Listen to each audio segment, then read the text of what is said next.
माझी बायको अशीच बोलली की स्वामी ही तरी रूम चांगली होऊ दे. म्हणजे स्वामी काय करतात, जेव्हा कुठली कठीण परिस्थिती येते किंवा कुठलं दुःख येतं तेव्हा ते उचलून असे ठेवत नाही. त्यातून जा. शिक सगळं, माणसं ओळख, हम्म. बघ आजूबाजूचा जोक, तुले विश्वास ठेवतो ना, हे ठेच लागली हा बघ. रडत होतो आतून, हम्म. जळत होतं आतून, हम्म. तरी चेहऱ्यावर मी हसू ठेवलं. लोकांनी मला कमी समजलं, मी स्वप्न मोठं ठेवलं. तर त्या रूममधला मी दरवाजा लावून सरळ मी आत्महत्या करायला गेलो की घरी जर मठ स्वामी आहे तर मठात जायची गरज काय. Small energy, large energy difference आहे. नमस्कार महाराष्ट्र, आपण पाहताय MH टॉक्स, महाराष्ट्राच्या मातीचा आवाज. मी गणेश आयरे, तुमचा होस्ट. आज एक परत नवीन पॉडकास्ट घेऊन आलोय. तर आजचा आपला पॉडकास्टचा टॉपिक आहे स्वामी भक्त विथ मोटिवेशन काका. तर चला जाणून घेऊया त्यांची जर्नी त्यांच्याच जुबानी. नमस्कार सर. नमस्कार गणेश. आमच्या पॉडकास्टमध्ये तुमचं खूप खूप स्वागत आहे. थोडक्यात आमच्या व्ह्युअर्सला तुमचं इंट्रोडक्शन टाईप जे असेल ते सांगा. सर्वप्रथम मी तुझे आभार मानतो की तुम्हाला इथे बोलवलंस आणि मला संधी दिलीस तुझ्याशी गप्पा मारायला. हा एक योग चांगला आहे माझ्यासाठी. आणि दुसरं माझ्याबद्दल सांगायचं म्हटलं तर माझं नाव अजिंक्य आणि सध्या मी मोटिवेशन काका म्हणून माझं इन्स्टा अकाउंट मी हँडल करतो. आणि त्यासोबतच मी स्वामी भक्तही आहे. स्वामींचे काही उपकार, काही चमत्कार माझ्या लाईफमध्ये झाले तेव्हापासून मी स्वामींचा भक्त झालेलो आहे. तर स्वामी भक्त म्हणून पण मी आहे. बरोबर, खूप छान. जसं तुम्ही सांगितलं तुम्ही स्वामी भक्त आहात, मी पण सांगितलं स्टार्टिंगला की सर स्वामी भक्त आहेत आणि एक मोटिवेशन काका म्हणून इन्स्टाला पेज हँडल करतात. तर पहिला एक प्रश्न असा देतो की स्वामींची एक खूप फेमस टॅगलाईन आहे, भिवू नकोस मी तुझ्या पाठीशी आहे. त्याची काही अनुभूती तुम्हाला आली आहे का? हो, आली आहे. थोडक्यात सांगायचं म्हटलं तर माझ्या लाईफमध्ये एक इन्सिडेंट घडला. की तेव्हा मला वाटलं की खरंच ह्या वाक्याला काहीतरी अर्थ आहे. मी जेव्हा स्वामी भक्त झालो किंवा मला जेव्हा स्वामींच्या मी जवळ जात गेलो तर त्यावेळेला प्रत्येक स्वामी भक्ताची एक इच्छा असते की आपण अक्कलकोटला जावं. बरोबर आहे. बरोबर. आणि जेव्हा मी स्वामी भक्त झालो तर त्यावेळेला मी नुकताच कोविडमधून थोडासा होरपळून निघालो होतो. माझ्याकडे जॉब नव्हता, माझ्याकडे फायनान्शियल कंडिशन नव्हती. फक्त मी एक स्वामींचा भक्त झालो होतो आणि मला अक्कलकोटला जायचं होतं. आणि माझी फॅमिली, आता माझा मुलगा लहान होता तेव्हा, माझी मुलगी पण थोडी जास्त मोठी नव्हती, तर आम्ही कधी ना पब्लिक ट्रान्सपोर्टने प्रवास नाही केला. म्हणजे ट्रेन, ST, बस. कारण ह्याच्या आधी पण माझे व्हेकल होते तर आम्ही लोक कारने इकडे तिकडे जायचो. आणि अक्कलकोट खूप लांब आहे मुंबईपासून, जवळजवळ 8-10 तासाचं रनिंग आहे. आणि त्या रनिंगमध्ये ह्यांना ट्रेनने घेऊन जाऊ, ह्या सगळ्या गोष्टी माझ्या डोक्यात खूप चाललं होतं. पण अक्कलकोटला जायचं ही माझी इच्छा होती, पूर्ण फॅमिलीची इच्छा होती. आता त्यावेळेला एखादी प्रायव्हेट कार करणं तर आपल्याला परवडणार नव्हतं. बरोबर. एक कार करून जाऊ, 25-30 हजार रुपये खर्च करून परवडणार नव्हतं. मी ड्रायव्हिंग करत होतो तर मला वाटलं की आपण एक रेंटने गाडी घेऊया. एक 2,000 रुपये, खूप जुना, म्हणजे 6-7 वर्षापूर्वी माझ्याकडे एक नंबर सेव्ह होता, जो व्यक्ती वॅगनार किंवा नॉर्मल गाडी रेंटने देत होता. 2000 24 आवर्स, पेट्रोल सीएनजी तुम्ही टाका, काय व्हॉट एव्हर असेल तर. तो मी नंबर सर्च केला आणि मी त्याला फोन केला की मला अशी गाडी हवी आहे, तर मिळेल का. तर तो मला म्हणाला की मी हा बिझनेस बंद केलाय, आता मी गाड्या देत नाही. तुम्हाला नंबर कसा मिळाला? खूप वर्षापूर्वी माझा सेव्ह होता, मी तो जस्ट चेकआउट केला, रेंटल म्हणून नाव लिहिलं होतं. मग कशाला पाहिजे, कुठे जाणार? म्हटलं मी अक्कलकोटला जायचा प्लॅन करतोय. योगायोगाने तो आत्ता स्वामी भक्त झालाय, खूप स्वामी भक्त, असीम स्वामी भक्त आहे तो आता. म्हणजे जेव्हा मी फोन केला तेव्हा तो स्वामी भक्त म्हणून बोलला, अरे अक्कलकोटला जायचंय, 2 महिन्यातून माझी फेरी असते अक्कलकोटला जायची. स्वामींना खूप मानतो तो, खूप मानतो. तर म्हटलं मी तुम्हाला मी घेऊन जातो, मी जाणार आहे ह्या सॅटरडेला, तुम्हाला मी घेऊन जातो. तर मी त्यांना म्हटलं की अहो पण फॅमिली आहे माझी. नाही, मग आम्ही दोघंच आहोत, आपली मोठी गाडी आहे 7 सीटर, त्यात तुम्ही 3 जण आरामशीर बसता. मुलगा लहान होता. मग त्याला विचारलं की मग तुझा मला जाण्याचा काय खर्च मला सांग, म्हणजे मी असं नाही येणार ना, मला काय काही देऊ नका, फक्त जाण्या येण्याचा खर्च करा, म्हणजे खाण्याचा तुमचा पर्सनल काय असेल, तुम्हाला काय लागतं खाण्याचा खर्च करा, ट्रॅव्हलिंगचा काही नाही लागणार मी, आणि मी तुम्हाला अक्कलकोट फिरवतो. अंगावर म्हणजे मी त्यावेळी जे ऐकलं, मला कधी निघायचं, म्हटलं उद्या शनिवारी निघतो आम्ही लोक, तुम्ही येणार का? मग मी त्यांना 11 वाजता रात्री भेटलो फॅमिली बरोबर, आणि त्यांनी मग आम्हाला अक्कलकोटला नेलं त्यांच्याच रूटने. त्यांनी हॉटेल बुक केलं, म्हणजे तिकडचं जे हे होतं ना राहायची जागा त्या फुल असायच्या. पण मी म्हटलं ते भक्त होते, त्यांचे कॉन्टॅक्ट होते, मग त्यांनी त्यांना सांगितलं, मग ते आम्हाला रूम पण तिकडे अवेलेबल झाली. आणि 2-3 दिवसात दर्शन करून मी रिटर्न आलो. मग तेव्हा मला जाणवलं की आपली परिस्थिती नव्हती, आपल्याकडे काही साधन नव्हतं, फक्त आपल्याकडे एक इच्छा होती की मला अक्कलकोटला जायचंय. आणि ती इच्छा स्वामींनी पूर्ण केली. हा. मग तेव्हा मला कळलं की स्वामींचं आहे. वाक्य आहे की तू भिवू नकोस, मी तुझ्या पाठीशी आहे. खूप छान, खूप छान, खरंच खूप छान. म्हणजे इच्छाशक्ती किती प्रबळ असते ह्याच्यावरून समजू शकतं आपल्याला. Yes. फक्त इच्छा होती आणि ते अक्कलकोटला पोहोचले. स्वामींनी बोलवलं. आपली इच्छा असली की स्वामी तुम्हाला अक्कलकोटला कुठलाही अडचण असलेला आणि मेन म्हणजे तो व्यक्ती जे कोणी असतील ते कुठून कुठे भेटले, फोन केला, त्याने बिझनेस सोडला होता योगायोगाने, तरी पण ते घेऊन गेले. साक्षात स्वामीच तुम्हाला घेऊन जायला आले असं वाटलं असेल. मी तिकडे जेव्हा गेलो गाभाऱ्यात ना, तेव्हा त्यांना बघितलं स्वामींना, मी रडलो की म्हणजे माझी इच्छा होती पण मी परिस्थितीनुसार येत नव्हतो, पण मी आलो आणि तुमच्या समोर उभा आहे. त्यांनीच आणलं. श्री स्वामी समर्थ. खूप छान, खूप छान. तर जसं एक सांगितलं स्वामींचं तुम्ही फक्त, त्यानंतर एक बोललो की मोटिवेशन काका हे तुमचं एक पेज हँडल करतात. बरोबर. तर त्याचं उद्दिष्ट काय आहे? आता त्याचं उद्दिष्ट म्हणजे कसं की माणूस नेहमी आपल्या आयुष्यातून काही ना काहीतरी शिकतो. बरोबर. जसं तू काहीतरी शिकलायस, तुला तुझा अनुभव लोकांना कुठे अडचण असेल तर तुझा तो अनुभव शेअर करतोस. अगदी बरोबर आहे. बरोबर. हे जसे आपण मोठे मोठे होतो, आपल्या आयुष्यात वेगवेगळे संघर्ष येतात, वेगवेगळे संकट येतात आणि कुठल्या आपण जे चुका केल्या त्या आपण सुधारतो. बरोबर. मी जेव्हा माझ्या कठीण काळात जेव्हा होतो तेव्हा मला असं सांगायला कोण नव्हतं. ओके. की तू याच्यातून कसा बाहेर पडशील किंवा तुला काय करायला पाहिजे, हे माझं मीच आपलं शोधून मी त्याच्यावरती मार्ग काढत बाहेर पडलो. मग मला जेव्हा स्वतःला वाटलं की मी एकटा होतो जेव्हा कठीण काळामध्ये, आणि मी अनुभवलंय की श्रीमंतांना किंवा सुखात लाखो येतात, बरोबर, पण गरीब आणि दुःखात असलेला माणूस हा नेहमी एकटा असतो. मग त्यावेळेला मी विचार केला की मी अजून एवढा मोठा नाही की मी प्रत्येक गरीबाची किंवा प्रत्येक संघर्ष करणाऱ्या माणसाची आर्थिकदृष्ट्या मदत करू शकेल, कारण ते पॉसिबल नाहीये. त्यासाठी खूप मोठ्या लेवलला जावं लागेल. अगदी बरोबर. पण मी विचार केला की जर मला ते देता येत नाही तर मी काहीतरी समाजाला देणं म्हणून मी माझे शब्दांचे प्रहार लोकांपर्यंत पोहोचवू शकतो. बरोबर. कारण मला एवढं माहिती की शब्दांमध्ये खूप ताकद आहे. तुम्ही बघित असेल की जुन्या काळात जेव्हा युद्ध व्हायचे त्या युद्धामध्ये जेव्हा सैनिक एकदम हारलेले असायचे, मन खचलेले असायचे, तेव्हा आपला कोणतरी एक योद्धा किंवा जो कोण संघरक्षक आहे मोठा पुढे असलेला तो माहिती संबोधित करायचा. बरोबर. 15-20 मिनिटं लोकांना तिकडचं सांगायचं, संबोधित करायचं आणि त्याच्यानंतर ते पेटून उठायच्या नंतर ते युद्ध जिंकायचे. मग आत्ताच्या काळात असे मुस्लिम लोक आहेत ज्यांना संकटात आहेत, संघर्षात आहेत, त्यांना कळत नाही, डिप्रेशनमध्ये आहेत.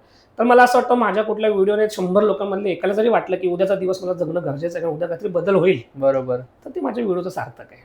खूप छान. त्याच्यासाठी मग मी 2-3 वेळा टाकायला गेलो तेव्हा मी मोटिवेशन काका लिहिलं नव्हतं, पण मी टाकता मला कमेंट्स असायला की तुमच्यामुळे आम्हाला खूप मोटिवेशन मिळतं, काका तुम्ही खूप चांगले बोलता, काका तुम्ही मला आपल्यासारखे वाटता. मग ते काका आणि एक मोटिवेशन होतं असं म्हणून माझा एक मित्र आहे ऑफिसमधला, तर तो मला बोलला अहो तुम्ही मोटिवेशन काका का नाही टाकत. युनिक नेम आहे आणि तुमच्या व्हिडिओजना ते कनेक्ट आहे. कारण कोणी इन्स्टा सांगता तुम्ही काय सांगणार, अजिंक्यचं इन्स्टा आपण बघ ते मोटिवेशन चांगलं करतात, तर नाही, पण मोटिवेशन काकाचं बघ तू रील्स चांगले असतात. तर मग मी म्हटलं ठीक आहे. मग मी तेव्हा एक 20 दिवसापूर्वी मी ते मोटिवेशन काकाला कन्वर्ट केलं. तिकडनं माझा मोटिवेशन काकाचा प्रवास सुरू झाला. म्हणजे अजून एक नाव जोडलं गेलं. जसं तुमचं नाव उल्लेख केला अजिंक्य, तसं आता अजून एक झालंय की मोटिवेशन काका म्हणून. खूप छान, खूप छान. तर तुम्ही मोटिवेशन तर करताय सर्वांना, बरोबर, पण तुमच्या आयुष्यात कधी असं झालंय का की एखादी वेळ आली आहे आणि फार कठीण होती आणि तुम्हाला मार्ग सापडत नाहीये, पण तुम्हीच बोलतो आपण एकटे पडतो किंवा एकटे राहतो तेव्हा कळत नाही काय झालं आपल्यासोबत, त्यावेळेला तुम्ही काय केलंय? ऍक्च्युली ही गोष्ट खूप सेन्सिटिव्ह आहे. ओके. माझ्या मनाला बोलताना मी म्हणजे कशा पद्धतीने सांगेन मला माहित नाही, पण सेन्सिटिव्ह आहे कारण ती गोष्ट मला सांगायचं आहे, कारण आपल्या व्ह्युअर्सना पण माहिती पडलं पाहिजे की काय नक्की आयुष्यात घडतं आणि कसं त्याच्यातून आपण फेस केलं पाहिजे. बरोबर. 2020 तुम्हाला आठवतो कोविड आलेला. मी अशा कंपनीत कामा होतो ती दुबई बेस्ड कंपनी होती. ओके. आमच्या कंपनीचा जो मेन बिझनेस आहे हा एअरपोर्टवरती आहे. तेव्हा ओके फ्लाईट्स आल्या तर आमचा बिझनेस होणार. बरोबर. आता कोविड नंतर फ्लाईट्स बंद होत्या, बरोबर, आणि त्याच्यानंतर मी 2020ला टुरिस्टची गाडी घ्यायची बिझनेससाठी, म्हणून मी जानेवारीला टोकन देऊन गाडी घेतली. 2020ला जानेवारीला मला गाडी हँडओव्हर झाली. पहिला हप्ता माझा मार्चमध्ये होता. गाडी हँडओव्हर झाली. हुंडाई एक्सेंट म्हणून मी घेतली, 8.5 लाखाची गाडी होती ती. मी 1.5-2.5 लाख टोकन करून 5.5 लाखाचं लोन करून ती गाडी हातात घेतली आणि मला 80,000चा मंथली बिझनेस मिळणार होता. तेव्हा टुरिस्टचा बिझनेसच्या कंपनी तुम्हाला माहिती भरपूर होत्या, डाऊन पेमेंट भरा, गाडी चालवा, आम्ही सगळं करणार. तसं मी केलं होतं. हा मला गाडी भेटली मार्च 20च्या आसपास, म्हणजे गाडीचा नंबर झाला हा आणि लॉकडाऊन आपला 23 मार्चपासून सुरू झाला. सुरू झालं. हो 3 दिवस आधी गाडी हातात लावणार, तर मला लावायच्या आधी ते काय बोलले, तुम्ही गावी जा, 8 दिवस फिरून या. कारण कुणालाही माहिती आहे लॉकडाऊन हा पहिला 7 दिवसाचा होता. कुणालाही नाही म्हणजे तो की एक्सटेंड होत राहणार आहे. बरोबर. सगळ्यांना वाटलं 7 दिवसात परत रिटर्न सगळं नॉर्मल होऊन जाईल, म्हणून मी हो, काढून गेलो. गावी गेलो मी, 7 दिवसासाठी गेलो. गाडी तर काय कंपनीला लागली नाही आणि लॉकडाऊन वाढला. बापरे. लॉकडाऊन वाढला, दुसरा तिसरा महिन्यापर्यंत EMI मी भरले. सेव्हिंग्स म्हणजे 17,000चा EMI होता, भरले. त्याच्यानंतर माझा जॉब गेला. कारण फ्लाईट्स कमी, त्याच्यात वडिलांना कोविड झाला, तिथे सगळी सेव्हिंग गेली. 3-4 महिने फॅमिली मुंबईतलं घर सोडून गावच्या घरात, म्हणजे माझी मुलगी, माझा मुलगा, आम्ही सगळे तिकडे, भाडं देऊ शकलो नाही. बापरे. 6 महिने भाडं दिलं नव्हतं. ओनरने खूप फोन केले, खूप त्रास दिला. मला जमलं नाही, म्हटलं काय करायचं तुम्ही ते करा, कारण माझी कंडिशन आता सर्वायवल मोडमध्ये आहे. कारण माझं पहिल्यापासून काय होतं की म्हणजे पप्पा मला सांगायचे, सर सलामत तो पगडी पचास. म्हणून पहिला फोकस होता आपलं सर्वाईव्ह राहणं गरजेचं आहे. खूप प्रेशर झालं. रूमचं जेवढं माझा संसार होता तो सगळं जप्त झाला. बापरे. TV, फ्रीज, वॉशिंग मशीन, 2 BHKचं सामान होतं माझं, सगळं गेलं.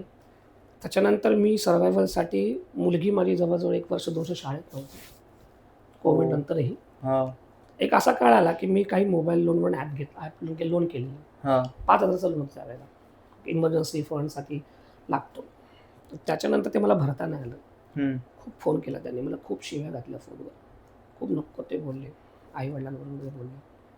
एवढं वाईट वाटलं त्यावेळेला की म्हणजे परिस्थिती खूप खूप खालच्या थराला गेलेली. कारण आधी आपण AC मध्ये काम करतो, आपला तो माहोल डोक्यात असतो, लाईफ सगळं चांगलं चाललेलं आहे, आणि 6 महिने आपण एकदम ग्राउंड लेवलला जेव्हा जातो, त्यात मुलाबाळांत असतं. तर अक्षरशः मी छोटी रूम घेतलेली तेव्हा भाड्याने एक साईडला, तर त्या रूममधला मी दरवाजा लावून सरळ मी आत्महत्या करायला गेलो. दरवाजा बंद केलेला, ओढणी पंख्याला असं करून सगळं असं एवढं प्रेशर झालेलं माझ्या माइंडमध्ये. पण दरवाज्यातून बाहेरून माझ्या मुलीचा आवाज माझ्या कानावर पडला, पप्पा बाहेर या. ते जसं मी ऐकलं तर मी परत थोडं आवरलं. मग मला कळलं की जरी स्वतःला किती त्रास झाला तरी जगण्याचं कारण शोधा. बरोबर. माझ्यासाठी कारण माझी मुलगी होती. अगदी बरोबर. तिचे शब्द कानावर पडले, मी विषय मागे हटला, दरवाजा उघडला, बाहेर पडलो, सगळ्यांनी मिठीन मारली, रडलो खूप, चुकी झाली म्हटलं, परत असं करणार नाही. पप्पा मुलांकडे बघितलं. तर त्यावेळेतून मी एवढं शिकलो की परिस्थिती खूप कठीण येते, तुमचं माइंड खूप डिस्टर्ब होतं, त्यावेळेला आपल्याला खूप वेळा निगेटिव्हकडे गोष्ट खूप जाते. मार्ग आपण एकच दिसतो की सगळं एकदा त्रास संपवावा. पण जर तुम्हाला तुमच्या आयुष्यात जगण्याचं जर कारण भेटलं, मग ते कोणी असो, आई वडील, मुलगा, प्रेयसी, बायको, कोणी नात्यातलं असो, किंवा तुमच्या जवळ, एक कारण शोधा जगण्याचं. बस माझी एवढीच विनंती आहे सगळ्यांना, एक कारण शोधा आणि हे डोक्यातून काढून टाका, त्यांच्यासाठी प्रयत्न करा. ओके.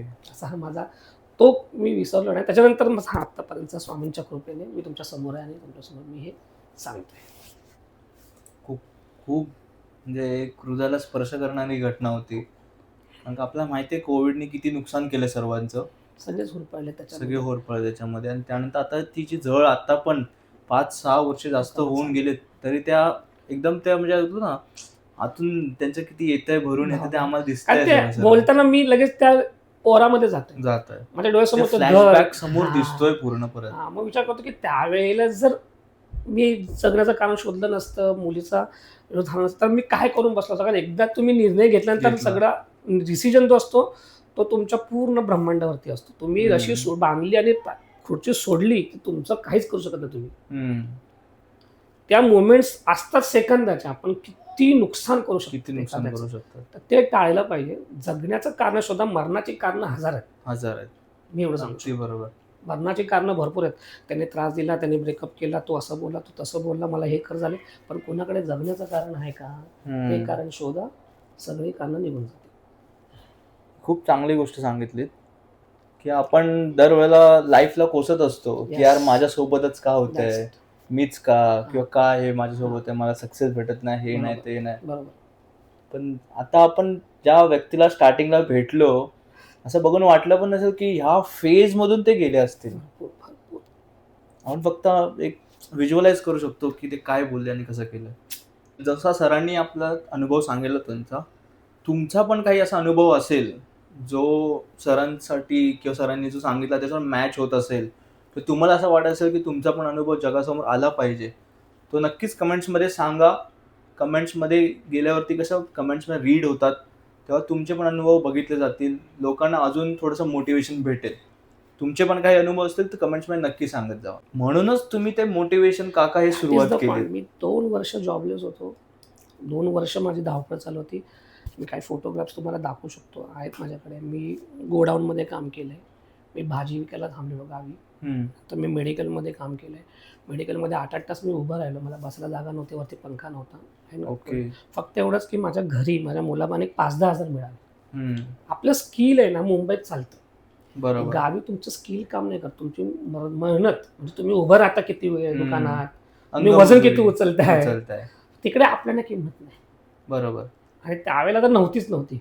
मुंबईतले जे लोक आले तिकडचे गावचे लोक, काय नोकरी केली, काय मिळवलं, एक कोविड आला, सगळे इथे पडले. ती किंमत कमी झालेली होती. बरोबर. आणि त्यावेळेला सर्वायवलसाठी लोकांकडनं म्हणजे मुलाबाळांसाठी काय घरात बसलं की खाली दिमाग शैतान का घर. बरोबर. डोकं खाली ठेवलं, घर खाली ठेवलं की भुताटकी येणार, डोकं खाली ठेवलं की निगेटिव्ह विचार येणार. अगदी बरोबर. त्यामुळे भरलेलं ठेवण्यासाठी आपल्याला सदैव ॲक्टिव्ह राहिलं पाहिजे. काम कुठलंही असो, करायची ताकद पाहिजे. दिवस मागचं कंपॅरिझन नाही करायचं. आज सर्वायवलला काय पाहिजे मला, मी आधी काय खात होतो हे महत्वाचं नाहीये. आज जगण्यासाठी मला काय खायचंय, वडापाव खायचं तर वडापाव खायचा. बरोबर. कंपॅरिझन नाही करायचं. लाईफ सुखाकर होतं. अगदी बरोबर. ह्याच्यावरूनच जर कोणी आपल्या व्ह्युअर्समध्ये समजा कोणी असेल असं की तो आता फेज मध्ये असेल की मला नाही समजत आहे काय करावं पुढे, बरोबर, यश पण भेटत नाही, नुसतं Yes. अपयश बघत चाललाय तो, Yes. तर त्याला तुम्ही काय सांगाल की त्या स्टेट ऑफ माइंड कसा पाहिजे आपल्या त्या वेळेला? बरोबर. खूप चांगला प्रश्न विचारला आणि मला खूप आवडेल की लोकांपर्यंत ते पोहोचणं गरजेचं आहे. अगदी बरोबर. कारण त्यांना सगळ्यांच्याच घरी माझ्यासारखे मोटिवेशन काका नाहीयेत. अगदी बरोबर. बरोबर. आपण लहानपणी सायकल चालवत होतो. कधी शिकला असेल तू पण, वडील सायकल पकडतात आपल्याला, आधार देतात. आपल्याला फक्त एक मनात कॉन्फिडंट काय असतो की वडिलांनी सायकल पकडली, त्यानंतर आपण पॅन्डल मारतो ते एकदम भारी मारतो. अगदी बरोबर. जेव्हा वडील आपल्याला चालताना समोर दिसतात आणि आपला आधार जेव्हा तुटतो की ते सोडलंय, तेव्हा आपण आशाशीर होतो. बरोबर. लाईफमध्ये पण तसंच आहे. स्वामींचा जो शब्द आहे, भिवू नको मी तुझ्या पाठीशी, बिकॉज पाठीशी असलं ना, भले ते नसले पण पाठीशी आपल्याला आहे, आपण बघत नाही, त्याच्यामुळे आपण खूप कॉन्फिडंट असतो. पण जेव्हा ते समोर आले, जसे तुमचे वडील आले, आपण डगमगतो, अरे मागे कोण नाही. आता त्याचा तसाच अर्थ आहे. तर जे व्ह्युअर्स आता, मी लाईफमध्ये 3च प्रॉब्लेम आयुष्यात असतात माणसांना, प्रत्येकाला जेवढी माणूसृष्टी आहे, आर्थिक, शारीरिक आणि मानसिक. बरोबर. या 3 पैकी कुठलाही आजार म्हणजे कुठलाही त्रास मानवाला तरी नाही. बरोबर. आता काही लोकांकडे आर्थिक बाजू फुल स्ट्रॉंग असते, शारीरिक बाजू नसते. पैसा खूप आहे पण ऑपरेशन्स, ऍक्सिडेंट्स, आजारपण, गोळ्या, औषधं, ऑपरेशन, हे कटिंग ते कटिंग, ते चालू आहे. पैसा बपाट आहे. त्याला काय प्रॉब्लेम आहे, आर्थिक परिस्थिती चांगली आहे पण शारीरिक परिस्थिती चांगली नसते. दुसऱ्याकडे शरीर पण चांगलं आहे, पैसाही पण चांगला आहे, पण खूप डिप्रेशनमध्ये, झोपेच्या गोळ्या खातोय, नुसतं टेन्शनमध्ये असतो, शांत असतो, घुम्यासारखा असतो, बसत नाही. ह्याला दाखवला, सायकॅट्रिस्टला दाखवला, असं दाखवलं, चिडचिडले, हा मानसिक त्रास. बरोबर. आता माझे जेवढे आपले जेवढे व्ह्युअर्स असेल त्यांच्या लाईफमध्ये 3 त्रास असणार. अगदी बरोबर. कोणतरी बोलेल मी खूप आजारी असतो, कोणतरी म्हणेल मी मनाने खूप कमजोर आहे, आणि कोणतरी म्हणेल माझे पैसा असते. बरोबर. पण ह्या तिन्हीवरती उत्तर एकच आहे, काय? संयम. आयुष्यात ज्याने संयम ठेवला तो जिंकला. बरोबर. कारण हॉस्पिटलमध्ये जरी तू असशील, औषधांचे उपचार होण्यासाठी, हाड व्यवस्थित होण्यासाठी तुला काय करायचं? पेशन्स ठेवायचे. बरोबर. चमत्कार एका दिवसात होतात, पण यश, सक्सेस, समाधान हे काळांतराने मिळतं. ओके. ह्या बाबतीत चमत्कार होणं योगायोग आहे, पण संयमाने राहिलास तर बाहेर पडू शकतो. अगदी बरोबर. त्याच्यामुळे कुठलाही प्रसंग आला, संकट आला, तर पहिलं शोधायचं की संकट झालं, माझ्यावरती आलं तर काय होणार आहे. वर्स्ट टू वर्स्ट कंडिशन पहिली अनुभवा. एक उदाहरण आहे की उद्या बँकेचं लोन मी समजा नाही भरलं की EMI भरायचं आहे, खूप लोकांकडे मागितलं, वर्स्ट टू वर्स्ट काय, माणूस येईल, दारावर येईल, बरोबर, बडबड करेल, शिव्या घालेल, इज्जत काढेल, थोड्या वेळाने निघून जाईल. ओके. पण उद्या ते नकोय म्हणून मी आज रात्री आत्महत्या करतो, हा तर पर्याय असू पर्याय शकत असू शकत नाही. म्हणजे मला नकोय, पळून जातो, फेस नकत नाही.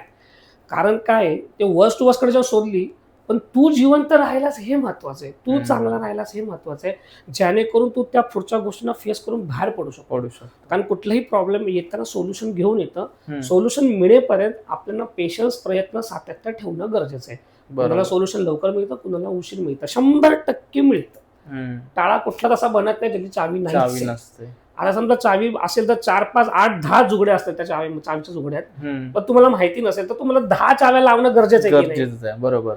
तुम्ही पहिल्या चावी जर म्हणाल हे माझ्याने होत नाही, माझ्याशीच असं का होतं, माझं नशीब खराब आहे, नाही, 10व्या चावीपर्यंत तुम्हाला नवी चावी फिरवावी लागणार. बरोबर. मग त्याच्यासाठी जर तुम्ही कुठल्याही संकटात असाल तर पहिली गोष्ट म्हणजे डोकं शांत ठेवा, कुठलाही निगेटिव्ह विचार येऊ देऊ नका, आणि सातत्य, संयम ठेवून तुम्ही त्याला तुम्ही फेस करा. बरोबर आहे. दुसरं, प्रत्येकाला वाटतं की मलाच प्रॉब्लेम जास्त आहे.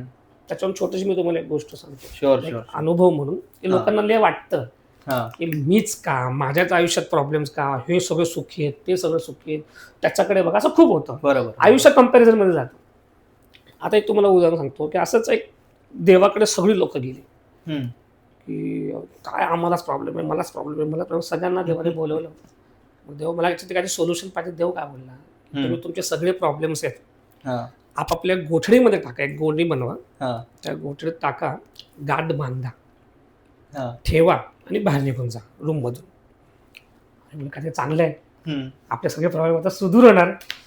तरी गोठीमध्ये सगळं बांधलं, सगळ्यांनी आपापले मोठे मोठे सगळे प्रॉब्लेम बांधले आणि सगळे घराच्या बाहेर निघून गेले.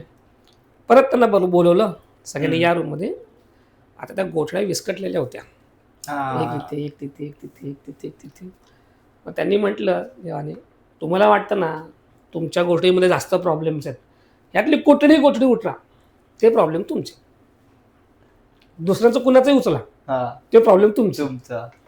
हा ठीक आहे. हे लागले शोधायला, सगळे शोधतात, पण कोण दुसऱ्याचं उचलेच ना. जो तो आपलीच गोठडी शोधते, आपलंच गाठोडं शोधते. मग त्यावेळी विचारलं की असं का तुम्ही करते, मी स्वतःचं गाठोडं का शोधताय, दुसऱ्यांचा शोधा ना.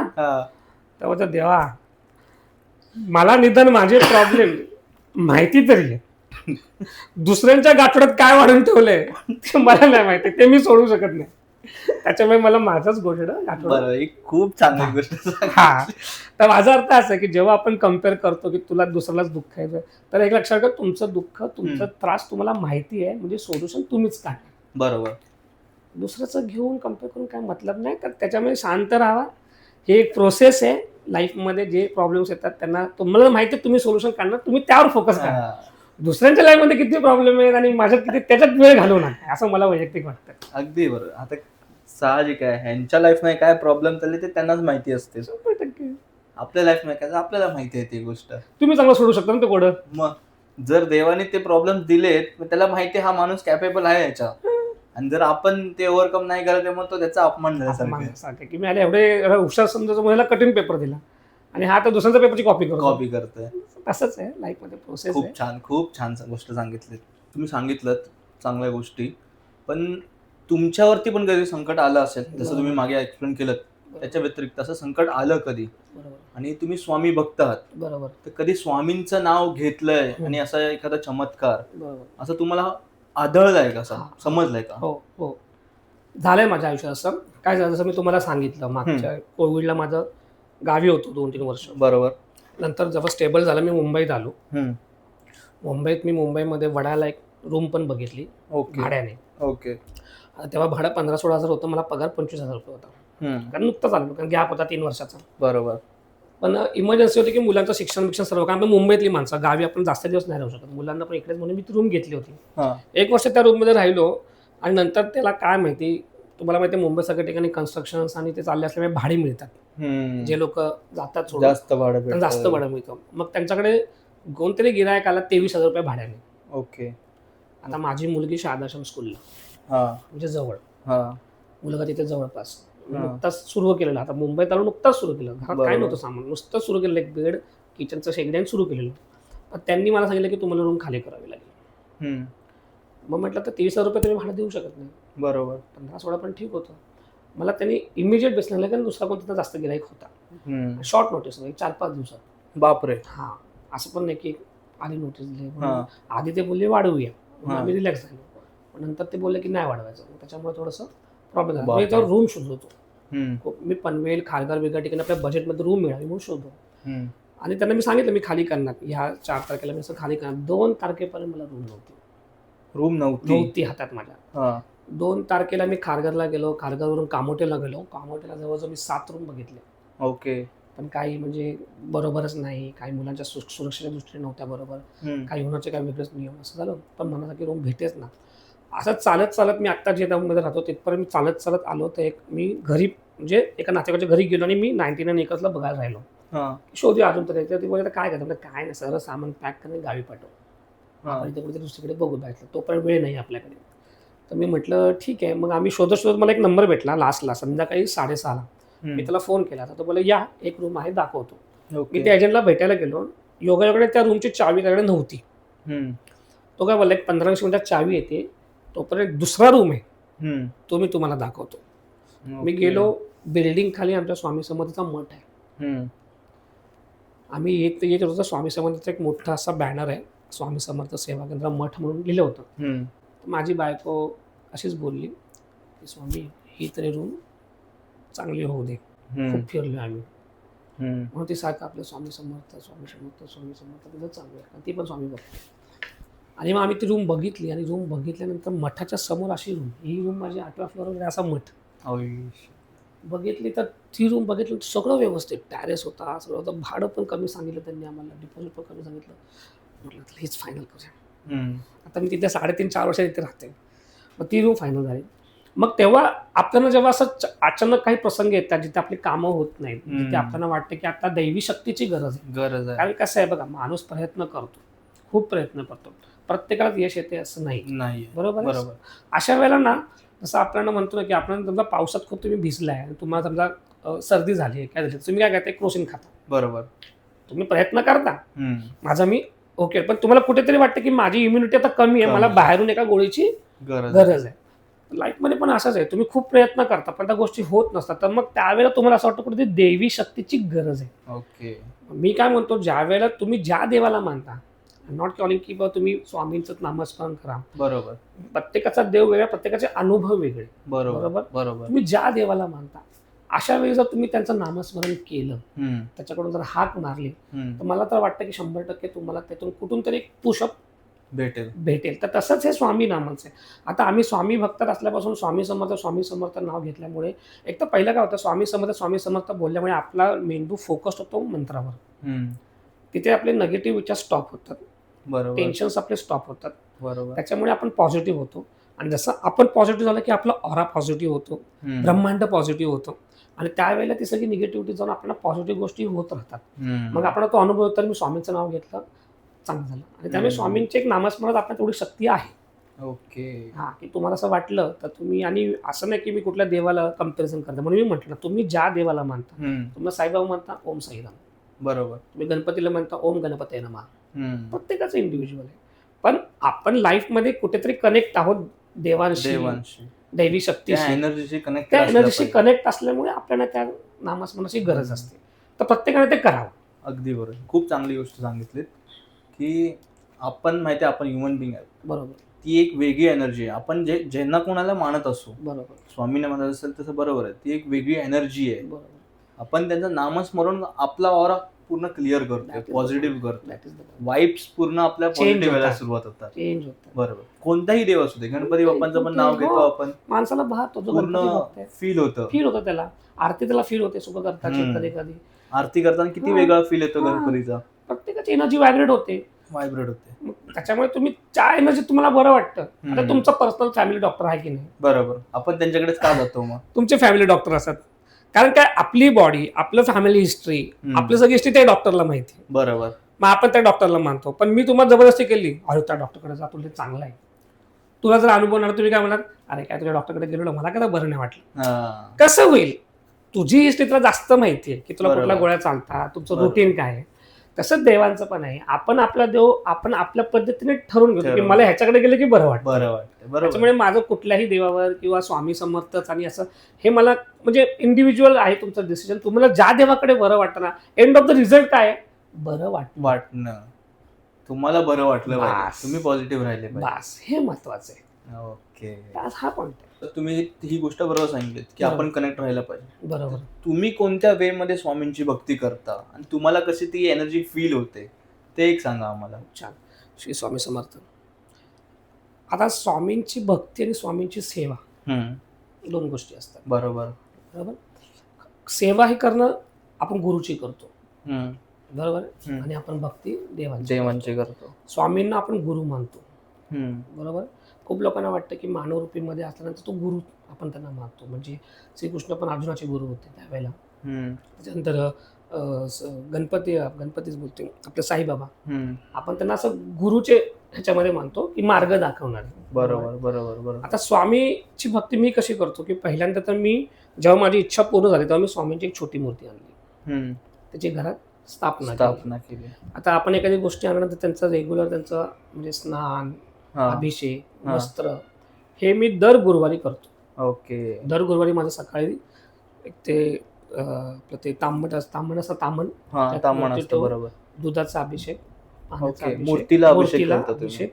त्याच्यात त्यांना हिना जे आपलं हे अत्तर आहे हिना अत्तर, अत्तर, बरोबर. ते त्यांना आवडायचं ते लावायचं, मग ओके. ठेवून पुसून त्यांना कपडे वस्त्र घालून त्यांची आरती पूजा करून मी त्यांना अगरबत्ती लावून नमस्कार करतो. हे दर गुरुवारी आपलं दिनचर्या आहे. आता खूप लोकांना असं वाटतं की देवाकडे गेलंच आणि देवाकडे म्हणजे माझं पर्सनल आहे, मी कुणाच्याही भावना दुखवायचा नाहीये, माझा अजिबात नाहीये तसं मत. माझा अनुभव पर्सनल आहे की खूप लोकांना असं वाटतं की आपण देवाच्या दारात गेलो किंवा देवाला जास्त प्रयत्न केला, खूप पूजा अर्चा केली तर आपल्याला लवकर फळ मिळेल. माझ्या म्हणण्यापेक्षा म्हणजे माझं वैयक्तिक मत आहे की शरीराने जाण्यापेक्षा मनाने तुम्ही देवाशी किती कनेक्ट झालाय हे इथे महत्वाचं आहे. अगदी बरोबर. आता कधी कधी मला मठात जायला भेटत नाही, माझ्या घरच्या स्वामींना मी नमस्कार करतो. बरोबर. आता खूप लोक म्हणतात की घरी जर मठ स्वामी आहे तर मठात जायची गरज काय. Small energy, large energy difference आहे. तुम्ही इथे खाली जाता गार्डन मध्ये, का जाता? फ्रेश एअर घ्यायला. पण जास्त फ्रेश एअर पाहिजे तर आपण करतो गावी जातो. एअर सगळीकडे सेम आहे, बरोबर. पण स्मॉल एनर्जी, लार्ज एनर्जी. जेव्हा तुम्ही घरच्या देवांना, घरच्या मूर्तीला पाया पडता तर तुम्ही ती स्मॉल एनर्जी कन्झ्युम करता. तर तुम्हाला लार्ज स्केल मध्ये पाहिजे तेव्हा तुम्ही देवाला मठात जाता का तिकडचं जास्त एनर्जी लवकर जास्त लार्ज स्केल मध्ये आपल्याला मिळाली. आता स्वामींचं आणि माझं नातं आता असं झालं की मी एखादी गोष्ट मला खूप त्रास झाला ना, मी डायरेक्ट स्वामींशी भांडतो. ओके. सिरियसली सांगतो, समोर त्याच्या बसतो, त्यांची मूर्ती माझ्या समोर आहे, मी मांडी घालतो आणि तुमच्यामुळे झालंय, तुम्ही मला खूप त्रास दिला आणि तुम्हाला सगळं दिसतंय तरी पण तुम्ही काहीच कसं करत नाही, मला कळतच नाही यार, असं भांडतो. सिरियसली माझे प्रयत्न पूर्ण करतोय पण तुम्हाला सगळं मुद्दाम करणार. कारण कसं आहे, तुमच्या वडिलांनी जर तुम्हाला कुठली गोष्ट दिली नाही तर तुम्ही भांडणार कोणाशी? वडिलांशी भांडणार ना. आता आपण आपल्या लहान मुलांना देत नाही, किती भांडतात आपल्याशी, तुम्ही तसेच आहे, तुम्ही मला नेहमी असं करता. पण ते कसलं नातं आहे की त्याला अपेक्षा खूप होती. आता मी जर बाप आहे तर मी माझ्या वेळेला त्याला देणार आहे, पण ते वेळेपर्यंत त्याची पेशन्स नाही. मी भांडतो स्वामींच्या आणि खूप वेळा असं स्वामींनी भांडल्यानंतर दिलंय मला. ओके. असंही झालेलं आहे. आणि मी पहिल्यापासून मनातून स्वामींना खूप मानतो, म्हणजे जातोय मठात.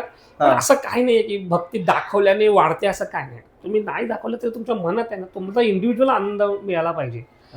तो स्वामी भक्त आहे, त्याचा लाईफ बदललं म्हणून मी पण आजपासून स्वामींची पूजा करतो आणि माझा लाईफ बदलतो, तसं नाही होणार. ते कनेक्ट व्हायला स्वामींचा योग लागतो, प्रत्येक देवाचा. तुम्हाला कनेक्ट झालं मग तुम्हाला कोणी वेगळं करू शकत नाही. माझा योग तो अक्कलकोटचा होता. जेव्हा मला जायचं होतं, ती घटना घडली आणि त्यांनी मला तिथे बोलवलं. एवढं कठीण परिस्थिती. तुम्ही फर्स्ट टाइम अक्कलकोटला एवढ्या वर्षात मी तिकडे कनेक्ट झालो. आता तो बॉन्ड एवढा झालाय की आता स्वतःहून कधी अक्कलकोट जातो, एवढी आता आपल्याला ताकद झाली, आपण कधी जातो असं. पण एक गोष्ट याच्यातून चांगली तुम्ही सांगितली की आपण जेव्हा घरच्या देवांची पूजा करतो किंवा घरच्या देवांच्या पाया पडतो तर ते एक स्मॉल एनर्जी म्हणजे डेली बेसिसवरती आपल्याला मोटिवेशन लागतं ना, डेली ते तिथून भेटतं आपल्याला. बरोबर. पण एकदा का होईना महिन्यातून 15 दिवसातून देवळात जाणं जे गरजेचं आहे, मोठ्या देवळात जाणं. कारण का तिथे पहिल्यापासूनच तो फील असतो, तो ऑरा पहिल्यापासूनच क्लीन असतो. बरोबर. जेव्हा आपण त्या देवळात जातो तेव्हा तिकडे आपली नेगेटिव्ह एनर्जी असते ती ऑटोमॅटिकली बाहेर निघून बाहेर जाते. होऊन जाते. आणि आपण पूर्ण प्युअर वाईब्स मध्ये Pure गेलो vibes मध्ये तो. महिन्यातून एकदा म्हणून जावं जावं. लास्ट ठिकाणी असं. बरोबर. म्हणजे बोलतात ना की देवळात का जातो का तुम्ही, जायचं? घरी पण देव शोधू शकता, माणसात पण देव शोधू आहे ना, शकता. काहीच नाही आहे ते. त्याचं उत्तर मला पण आज भेटलं. नाही नाही आहे ना ते. स्मॉल म्हणजे एनर्जी आहे. खूप प्रश्न विचारतात हो. की माणसात देव शोधा, माणसात बरोबर. देव शोधा, हा. घरच्या देवांना पूजा.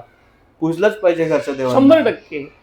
कारण दरवेळेला तुम्हाला मठात जाऊन मंदिरात जाऊन लाईन लावणं जमचं का? बरोबर. जमणार आहे का नाही दररोज? नाही जमणार. म्हणून आपण केले डेली मोटिवेशन. तुम्ही म्हणलात की डेली मला एनर्जी पाहिजे तर मी इकडनं घरच्या घेतो. देवातून. जेव्हा मला वेळ मिळेल, जेव्हा मला वाटतं की आता मला मोठी एनर्जीची गरज आहे तर मी बाहेर जातो. बाहेर. हा एक खूप प्रश्न. खूप छान सांगितलं सर. इन जनरल लाईफ मध्ये सर तुम्ही आता आपल्याला माहिती आहे प्रत्येक जण धावपळीमध्ये असतो, बरोबर. प्रत्येक दिवस सारखा नसतो, 100%. कधी वर कधी चढ म्हणजे उतार असतोच. Yes.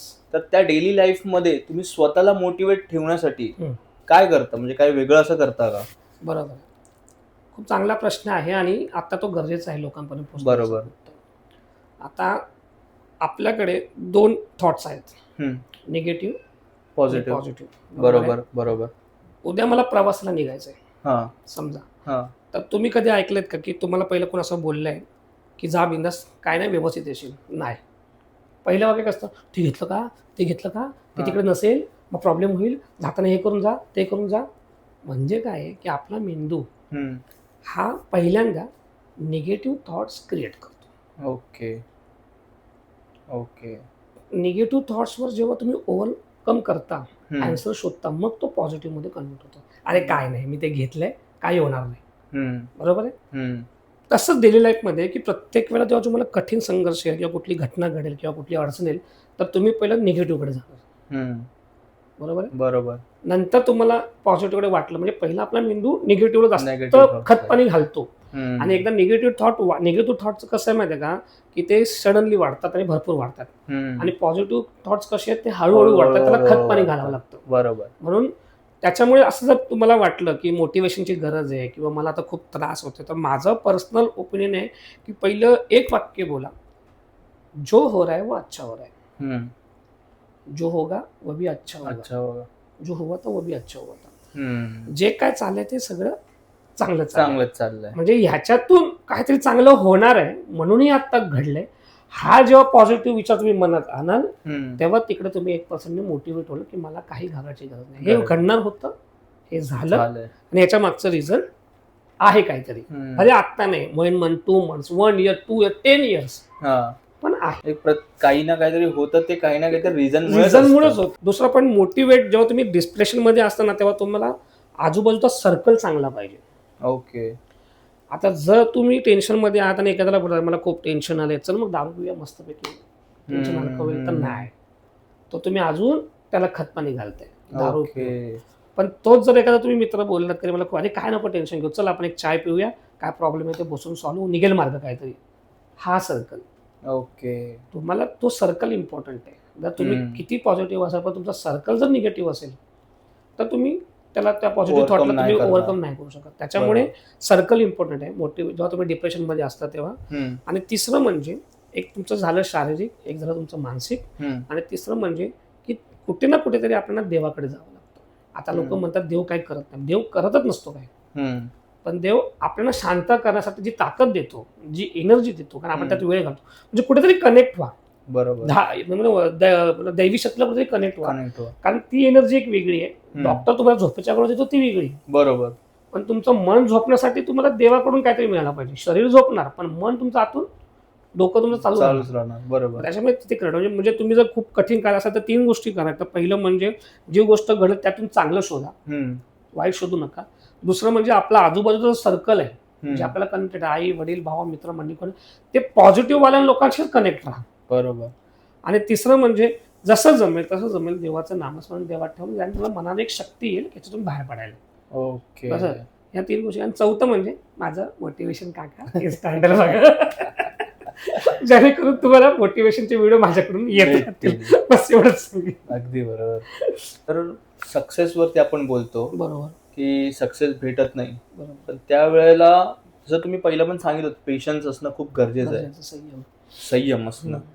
तर पेशन्स आणि यश यांच्यामधला फरक ओळखण्यासाठी पण काय करावं लागतं? आता मी तुम्हाला सांगतो की पेशन्स, संयम आणि यश. लोक खूप कन्फ्युज होतात की पेशन्स ठेव खूप वेळा बोलतात, जरा संयम ठेव. पण बोलण्याची पद्धत वेगळी आहे. पेशन्स आणि यश म्हणजे संयम जर हा यशाचा पाया आहे. पेशन्स माझ्या दृष्टीने. कारण कसं आहे, यश काय मागतं? वेळ, सातत्य, कन्सिस्टन्सी. बरोबर आहे. यशला हेच पाहिजे असतं. कुठल्याही यशात, कुठल्याही फील्डमध्ये जा, सक्सेस होण्यासाठी काय गोष्टी आहेत की सातत्य आणि टाइम. या 2 गोष्टी तुम्ही दिल्या की यश मिळतं. बरोबर. या दोघांनी एकत्र केलं म्हणजे काय झालं की तुम्ही वेळ दिला म्हणजे काय झालं की पेशन्स ठेवा. बरोबर.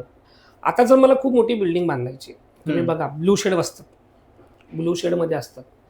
तुम्ही बघितलं का, बिल्डिंग पाया बांधून झाल्यानंतर फास्ट ट्रॅकवर जाते. बरोबर. भिंती लगेच होतात, पण पाया खूप दिवस लागतात. खूप दिवस फाउंडेशन व्हायला खूप जातात. का? कारण ती जी मोठी बिल्डिंग होणार ती शिखर आहे, ते तुला झेपलं पाहिजे. बरोबर. तो यश तुला झेपलं पाहिजे. त्यासाठी आपण काय करतो, पाया मजबूत पाहिजे. मग मला सांगा, जर त्यांनी कितीही ठरवलं की मी 2 महिन्यात पाया बनवतो, शक्य आहे का? नाही. जेवढा टाइम त्याला लागणार आहे तेवढा तो घेणारच आहे. की तुम्हाला ती प्रोसेसला जेवढा टाइम द्यायचा तेवढा द्यावाच लागणार आहे. त्यात तुम्ही त्याला कमी नाही करू शकत. तुमचं यश मोठं आहे तर तुमचा पेशन्स मोठा. अगदी बरोबर. तुमचं यश छोटं आहे, तुमचा पेशन्स छोटा. जेवढा पेशन्स तुमच्यात असेल तेवढंच तुमचं यश पण मोठं असणार आहे. 100%. त्यात तुम्ही शॉर्टकट नाही मारू शकत. शॉर्टकटने पैसा येईल, टिकेल की मला माहित नाही. टिकेल की नाही सांग. यश मिळेल, टिकेल की नाही मला माहित नाही. बरोबर. पण जर तुम्हाला टिकणारं यश, टिकणारा पैसा, टिकणारं समाधान हवं आहे लॉंग टर्म साठी, तर पेशन्स, संयम असणं गरजेचं आहे. कारण तो पाया आहे, एकदा तो झाला ना मग काय टेन्शन नाही. बरोबर. आता उदाहरणार्थ आपण एक राईस जेवण बनवायचं, आपण काय करतो, कुकर लावतो भातासाठी. आता माझ्याकडे खूप पैसा आहे, खूप काय गोष्टी असतील, माझ्या टेक्नॉलॉजी आहे, ठीक आहे. मी राईस धुतला, डब्यात ठेवला, कुकरला लावला. आता त्याच्यानंतर मी काय करू शकतो का? नाही. जेवढा बॉइलिंग टाइम त्याला लागणार 4 शिट्ट्या व्हायच्या आहेत, त्या मी 2 वरती आणू शकतो का? नाही. 1 वरती आणू शकतो का? अजिबात. गॅस फास्ट केला तरी 4 शिट्ट्याच करायच्या. गॅस कमी केला तरी 4 शिट्ट्या करायच्या. जास्तीत जास्त मी स्पीड थोडा वाढवू शकतो गॅस वाढवून, पण 4 भात लावल्यानंतर 4 शिट्ट्या होईपर्यंत ही जी प्रोसेस आहे त्यात तुमचा हात नाहीये. तो द्यावाच लागणार आहे, तरच तुम्हाला भात चांगला मिळेल. बरोबर. तसंच आपल्या कामात, आपल्या डेली रुटीनमध्ये आपल्याला काय करायचं आहे, भात लावेपर्यंतची प्रोसेस करायची. त्याच्यानंतर तुम्हाला 4 शिट्ट्यांचा वेट करायचा. खूप छान, खूप छान. तुम्ही कुठलंही काम करा, तुम्ही नवीन ऑफिस उघडा, नवीन बिझनेस खोला, नवीन नोकरीला लागा, तुम्ही तुमचं तिथपर्यंतचं काम द्या, मधल्या वेळेला प्रोसेस द्या, तुम्हाला चांगला शिजलेला भात, यश तुम्हाला 100% मिळेल.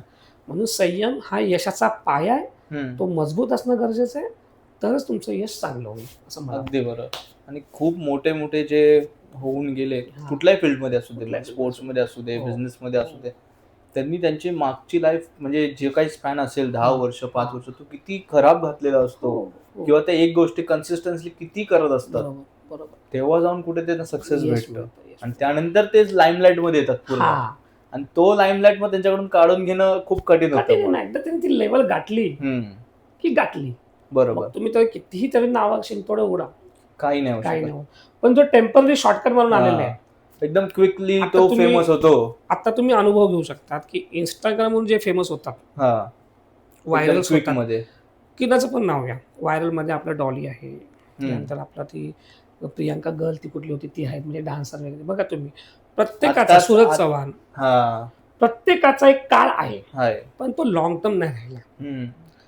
पण आज जर तुम्ही जुन्यामधले जर बघितले स्टार्स वगैरे आपले कुठले जे आहे, ज्यावेळी इन्स्टा नव्हतं, लोकांपर्यंत पोहोचायचं, तुम्हाला लक्षात की अजून पण त्या नावाला यश आहे. बरोबर. म्हणजे नो डाऊट की त्यांचे मेहनत आहेत, कष्ट आहेत, पण जे जर तुम्ही क्विकली फेमस झालाय तर तुम्ही ते क्विकली खाली पण येऊ शकता, किंवा क्विकली लोकांच्या नजरेतून जाऊ पण शकता. बरोबर. आता रिसेंटली एक ती मोनालिसा करून ती मुलगी आलेली, किती फेमस झाली होती. आता ती मोनालिसा यात्रेला गेली, तेव्हा ती विकताना किती फेमस झाली होती.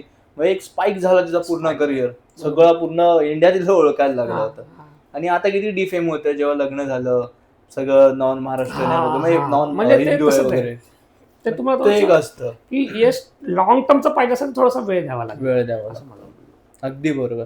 ते अशी एक स्टोरी होती, मी पण कुठे ऐकली होती, वाचली, ते मला आठवत नाही अशी ऐकण्यात आहे, की एक बांबूचं झाड बोलतो आपण. हा ते असं होतं की काहीतरी 5 वर्ष घेतात. एक सीड असतं, ते लावलं आपण जर जमिनीमध्ये, तर 5 वर्ष की हम्म. 1 वर्ष लावलं, खत पाणी नेहमी घालतोय आपलं त्याला, इंची मध्ये वाढतंय का ते, थोडं थोडं थोडं थोडं. बरोबर. त्या माणसाने हार नाही मानली, म्हणजे शिकवण्यासाठीच होती. शिकवण्यासाठी. पहिल्या वर्ष थोडंसं वाढलं, दुसऱ्या वर्षी थोडंसं वाढलं, तिसऱ्या वर्षी थोडंसं वाढलं, चौथ्या वर्षी पण थोडंसं वाढलं. तेव्हा तो जाऊन विचारतो की बाबा असं की मी एवढं लावलं, याला खत पाणी घालतोय बरोबर. त्या सीडला, हम्म. पण ते वाढतच नाही. वाढच नाहीये. त्याने सांगितलं तू प्रयत्न करत राहा, आणि 5व्या वर्षी ते एकदम ड्रास्टिक वाढतं. वाढत गेलं. आणि त्याच्या स्वतःच्या हाईटपेक्षा पण 10 पटीने 4 पटीने वरती उंच गेलेलं झालं. असतं ते उंच. तेव्हा ते जाऊन तो विचारतो की असं कसं, 4 वर्ष तर मी पाणी घालतोय त्या गोष्टीला, तेव्हा का नाही वाढलं हे, आता कुठे वाढलं? तेव्हा ते बोलतात तुम्हाला ते वरचा भाग वाढलेला दिसतोय, म्हणजे सॉइलच्या वरती, सॉइलच्या. जमिनीच्या आणि वरती, तो पण तो 5 वर्ष त्याचा मूळ खालच्या साईडला बनवत वाढतो, मूळ बनवत होता बरं पाया. जेवढं मोठं झाड असतं, वृक्ष असतं, त्याचा खालचा पाया त्याचा महत्वाचा. खालचा पाया किती मोठा असतो. तो बरोबर 100% पाया महत्वाचा आहे. पाया खूप महत्वाचा असतो. बस. खूप खूप छान सांगितलं सर, म्हणजे एक अर्थाने मोटिवेशन तुम्ही पूर्ण भरलत या व्हिडिओमध्ये. खूप चांगलं भरलं धन्यवाद सर. तर तुम्ही मोटिवेशन बद्दल तर सांगितलं, बरोबर. पण आहे ना एक गोष्ट अशी बघितली आम्ही पण आणि अनुभवात पण आहे. आम्ही स्वामींच्या व्हिडिओ आपण आमच्या मागच्या आहेत ना खूप चांगल्या गेल्या, व्हायरल गेल्या, बरोबर. पण त्यामध्ये ना खूप असे होते ना की लोक एकदम काहीतरी म्हणजे बोलतो ना एक नेगेटिव्ह थॉट असू दे, किंवा स्वामींसाठी मदत पाहिजे, म्हणजे एकदम ते बोलतो की डिप्रेशन मध्ये असतात. एवढे स्वामी भक्त आहेत ते, पण तरी सुद्धा ते त्रासात आहेत, ते त्या संकटात आहेत. असं एकही नाही सापडलं की बाबा हा बोलतात सगळे की स्वामींनी माझे आयुष्य सुधारलं, पण ते खूप कष्टानंतर झालंय. बरोबर. मग ते कशासाठी असू शकतं तुम्हाला वाटतं? खूप चांगला प्रश्न. खूप लोकांचा म्हणजे मलाही काही जवळच्यांनी विचारला, कारण मीही खूप त्रासात आहे. हा बरोबर आहे. अजून तुम्ही पण सुरुवात ती केली तशीच गेली, आणि अजूनही काही मी 100% बाहेर नाही पडलोय. बरोबर. स्ट्रगल चालूच असतो लाईफ. अगदी बरोबर. आता स्वामी जर भक्त आहे तरी पण माझ्या लाईफला सगळं चांगलं का नाही, त्रास का होतोय, बरोबर. तर त्याच्या मागचं मला एक सांगायचं की पहिलं म्हणजे स्वामींना, म्हणजे मी स्वामींना देव नाही तर गुरु मानतो. बरोबर. गुरुचं काम काय आहे, तयार करणं, शिष्याला तयार करणं. बरोबर आहे. बरोबर. माझा पर्सनल अनुभव आहे की स्वामी काय करतात, जेव्हा कुठली कठीण परिस्थिती येते किंवा कुठलं दुःख येतं तेव्हा ते उचलून असे ठेवत नाही. त्यातून जा, शिक सगळं, माणसं ओळख, बघ आजूबाजू जोग, तुले विश्वास ठेवतो ना, हे ठेच लागली, हा बघ कोण होतं तिकडे, आता कळलं ना तुला, लक्षात ठेवशील ना. म्हणजे तो तुम्हाला प्रत्येक वेळेला ते तुम्हाला संघर्ष संघर्ष संघर्ष देऊन ना तुम्हाला असं कडक बनवणार ना, एकदम स्ट्रॉंग. बरोबर. की नंतर तुम्ही ना हे काय, ह्याच्यापेक्षा मोठी संकट तुम्ही बघितले, म्हणजे ते तुम्हाला ना तयार करतात. जे बघा तुम्ही एखादी मूर्ती बनायची, दगडाला खूप ठोकलं जातं. बरोबर. ठोकेपर्यंत दगडाला काही व्हॅल्यू नसते, काही नसते. सोन्याला जाळण्यापर्यंत काही व्हॅल्यू नसते. बरोबर. हिऱ्याला पण त्रासण्यापर्यंत काही व्हॅल्यू नसते. अगदी बरोबर. पण जेव्हा व्हॅल्यू होते ती कोण कमी करू शकत नाही. स्वामी भक्त हे सगळे त्याच कॅटेगरीतले आहेत, एकदम हार्डकोर. येस. तुम्हाला आत्ता ते एवढं त्रास देणार, एवढं तुम्हाला वाटणार की स्वामी आहेत, पण स्वामी फक्त कसं असतं, स्वामींचं एकच गणित आहे की स्वामी तुम्हाला ना सगळ्या गोष्टीशी ओळख करून देतात. नातेवाईक, पैशाचं महत्व काय आहे, नात्यांचं महत्व काय आहे, प्रेमाचं महत्व काय आहे, कारण जोपर्यंत तुम्ही महत्व नाही समजलं तोपर्यंत तुम्ही त्या गोष्टीला चेंज नाही करणार. बरोबर. आता एखादा मुलगा लहानचा, माझा जरी लहान मुलगा आहे, तो पायऱ्या चढतो, मी 10व्या पायरीवर आहे, तो पहिली पायरी चढतो, पडला, दुसरी पायरी चढला, पडला, तिसरी चढला, पडला, पण तो प्रत्येक वेळी पडला तर त्याला प्रत्येक वेळी कळलं की कुठली चूक नाही केल्यामुळे मी पडणार नाही. बरोबर.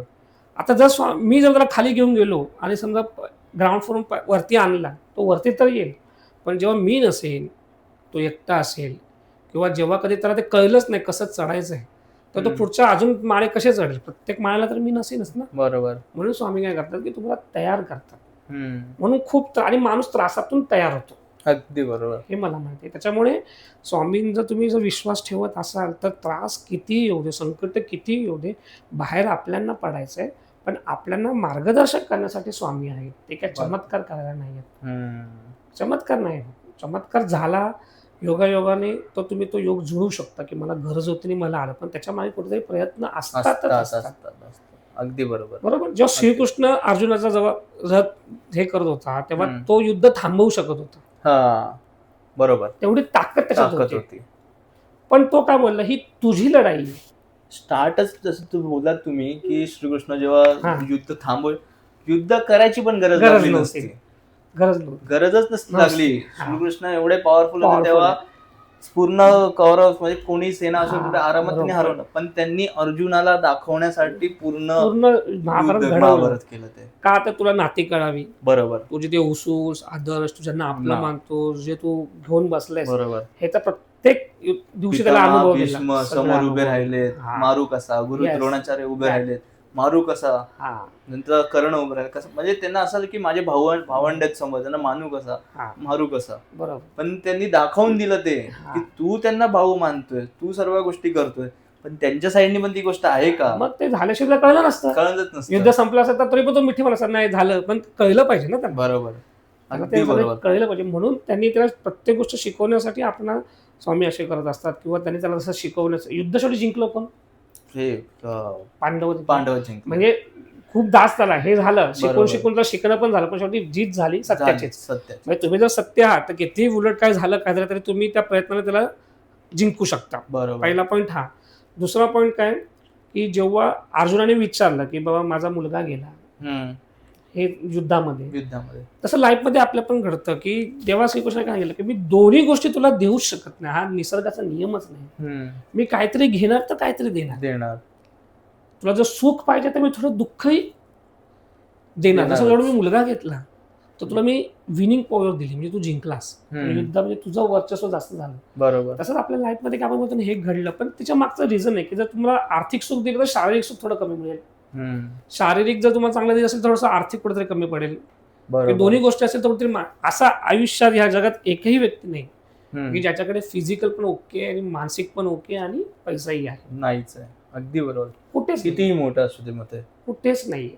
तुम्ही मला एक दाखवा की त्याला मेंटली काही त्रास नाहीये, त्याला शारीरिक काही त्रास नाही आणि अफाट पैसा आहे. मग कुणाकडे काय ना काहीतरी छोटं मोठं आहेच. असतं, आपण फक्त वाकून बघत नाही त्यांच्या घरात काय चाललंय. बरोबर. पण प्रत्यक्षात काही ना काहीतरी प्रॉब्लेम असतो. आपल्या भारतातले सर्वात मोठे उद्योगपती अनंत अंबानी, पैसा पायात पैसा एवढा आहे, भरपूर आहे. माणुसकी ते तर त्यांची म्हणजे माणुसकी पण त्यांना खूप आहे. बरोबर. म्हणजे एवढं प्राण्यांसाठी ह्याच्यासाठी हा. माणसांसाठी खूप बरोबर, करतात ते. बरोबर. पण त्यांना पण माहिती, सगळ्यांना माहिती आहे की त्यांना वजन त्यांच्या वाढीचा बॉडीचं आजार त्रास आहे. आहे, आजार आहे, वजन वाढतं एवढं. परिपूर्ण नाही तसंच आहे. तर जे कोणी स्वामी भक्त असतील, जे कोणी त्रास होत असेल त्यांना मी एवढं सांगेन की तुम्ही ते शिका, संघर्ष करा, बरोबर. नक्कीच तुमचं पुढे आयुष्य चांगलं होणार. पेशन्स ठेवा. अगदी बरोबर. खूप छान सांगितलं सर, खूप चांगलं मोटिवेट केलं आमच्या सर्व प्रेक्षकांना. तर आजचा पॉडकास्ट साधारणतः मी आता इथे आवरता घेतोय. धन्यवाद. नक्की. तरी पण काही तुमच्याकडून आमच्या व्ह्युअर्सला काही सांगायचं असेल तर थोडक्यात 2 शब्दात तुम्ही सांगू शकता. ठीक आहे. मी एक व्ह्युअर्ससाठी सगळ्यांसाठी संघर्षात जे काळात आहे त्याच्यात एक 4-5 लाईन्स लिहिलेल्या आहेत ज्या मला जरूर वाटतात. जरूर.